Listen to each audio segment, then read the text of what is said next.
Good morning, girls. This is Dr. Kiran Deshwal. Today, we will continue our story Under the Banyan Tree, composed by R.K. Narayan. It's a story of a storyteller, Nambi, who tells stories to the villagers of Soman village. Soman village is situated in Mampi Hills forest area, and this is a backward village, but the villagers live happily. They are under magic of Nambi's stories. So we know that Nambi is illiterate, he is old, he is religious. His home was the little temple which was at the very end of the village. No one could say how he had come to regard himself as the owner of the temple. He made his home to the temple of the village, which was situated at the end of the village. Nobody knew how he regarded himself as the owner of that temple. The temple was a very small structure with red striped walls with a stone image of the goddess Sakti in the sanctum. It was a temple of goddess Sakti. The front portion of the temple was Nambi's home. In front side, Nambi used to live. For aught it mattered, any place might be his home because for he was without possessions. He doesn't have any material or things for which he needed a house. All that he possessed was a broom with which he swept the temple, and he had also a couple of dhotis and upper cloth. This was all his belongings, so he could have lived anywhere.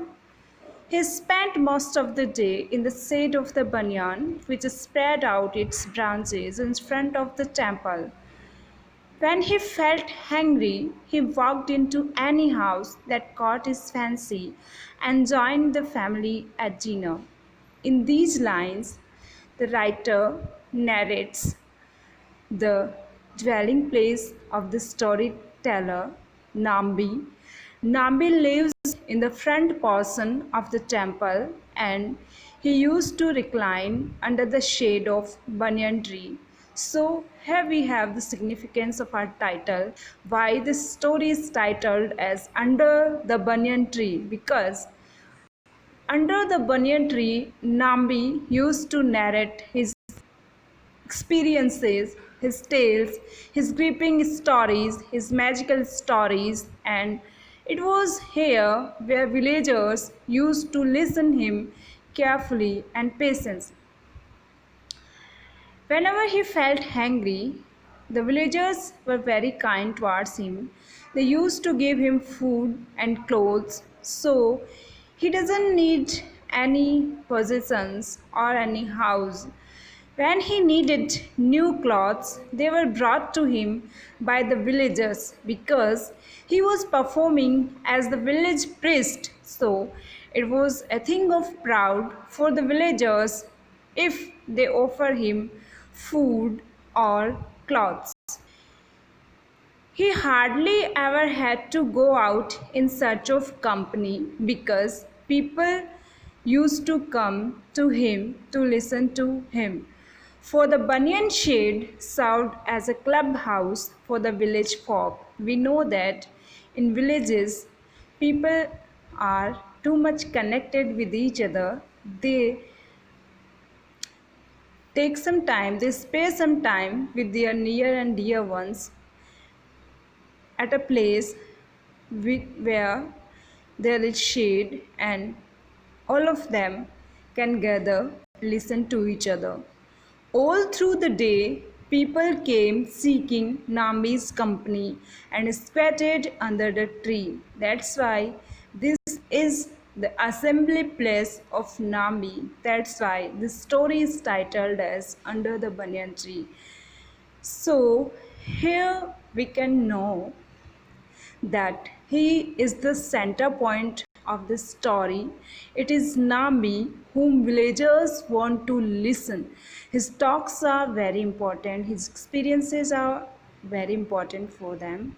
If he was in a mood for it, he listened to their talk and entertained them with his own observations and anecdotes. He used to narrate his life events, his real life situations, and anecdotes, events which happened with him. It all depended on his mood. We can say that he was very moody. When he was in no mood, he looked at the visitors sourly and asked, "What do you think I am?" It's a rhetorical question. He used to ask them such questions which confused the villagers. Don't blame me if you get no story at the next moon. Indirectly, he is blaming the villagers for wasting his time. He used to say that, don't blame me if you won't get any story at the next moon, because if you don't give me time, if you don't let me alone, how I will concoct or frame or make a new story? Unless I meditated, how can the goddess give me a story? It was his belief. He was very religious. He was a great follower or deity of the goddess Shakti. That's why he believed that it is the goddess who gives him stories. Do you think stories float in the air? It is not easy to narrate the story. One has to meditate to get a story. Do you think stories float in the air? So I have to meditate. I have to pray for the story, and then the goddess will give me one. And he moved out to the edge of the forest and sat there contemplating the trees. And saying this, he used to left to roam in the to wander in the forest on Friday evenings. This was the description or the narration about the daily routine of Nambi, of his habits, of his living, of his dressing sense, of his eating habits, of his food, of his arrangement of cloth and foods. Now, on Friday evenings, the village turned up at the temple for worship. We know that this is the only temple of the village Somal. So villagers used to gather there for worship, and it was the temple of goddess Shakti. So worship was performed on Fridays.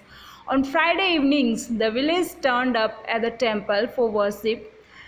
When Nambi lit a score of mud lamps and arranged them around the threshold of the sanctuary, it is a beautiful image of lighting the mud lamps by the priest Nambi, and the picture is totally rural. It is the writer is narrating here the rural experience of lighting muds at the sanctum of the temple.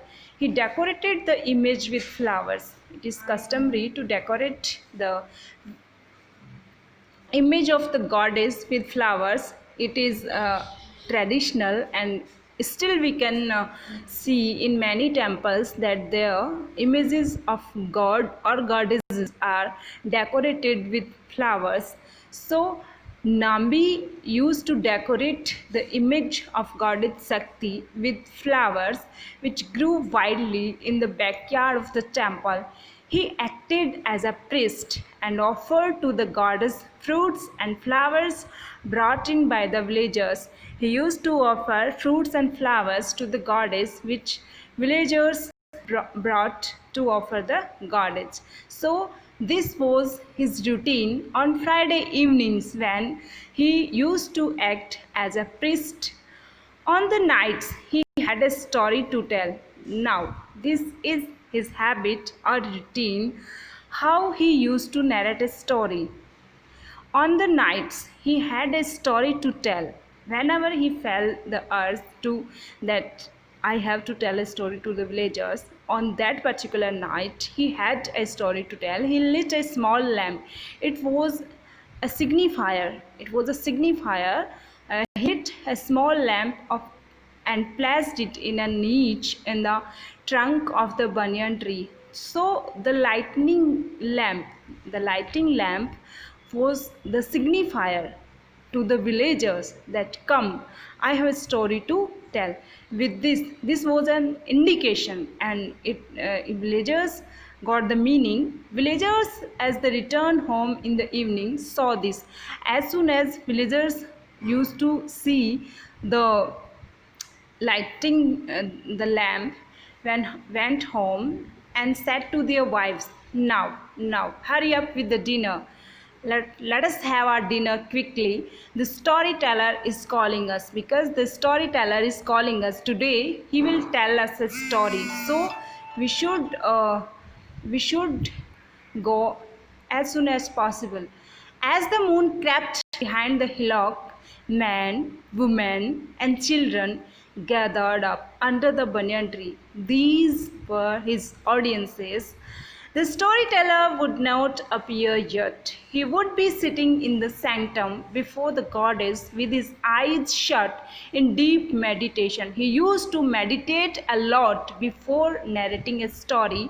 He sat thus as long as he liked, and when he came out with his forest ablaze with ash and vermilion, he took his seat on a stone platform in front of the temple. He opened the story with a question, with a rhetorical question, jerking, indicating his finger towards a vague, faraway destination in any direction he used to point out, and he used to say, he asked, 1,000 years ago, a stone's throw in that direction, what do you think there was? It was his question. Imagine, what can you guess, what can be there before 1,000 years? It was not the weed covered waste it is now for donkeys to roll in. It was not the ash pit it is now.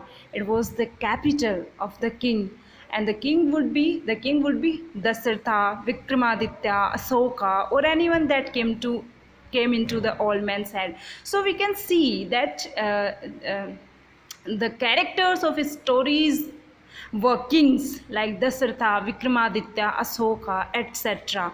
The capitals were called Kapila, Kirdarpura, or anything.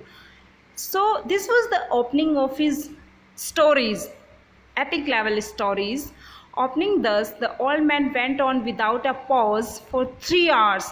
By then, brick by brick, step by step, the palace of the king was raised. The old man described the dazzling darbar hall where sat 100 kings, ministers. This was the description of the whole kingdom of a king. The king, his kingdom, his ministers, and his subjects. In another part of the palace, all the musicians in the world assembled and sang. So it was a story with the king sitting with his ministers, with his subjects, with his musicians. And most of the songs were sung over again by Nambi. And Nambi used to sing those songs for his audience. And this made the stories entertaining, charming, spellbinding. And he described in detail the pictures and trophies that hang on the walls of the palace. We can see that his imagination was wild. So with his beautiful imagination, he used to narrate the stories, the life of kings. So we will be continue tomorrow. Thanks for watching.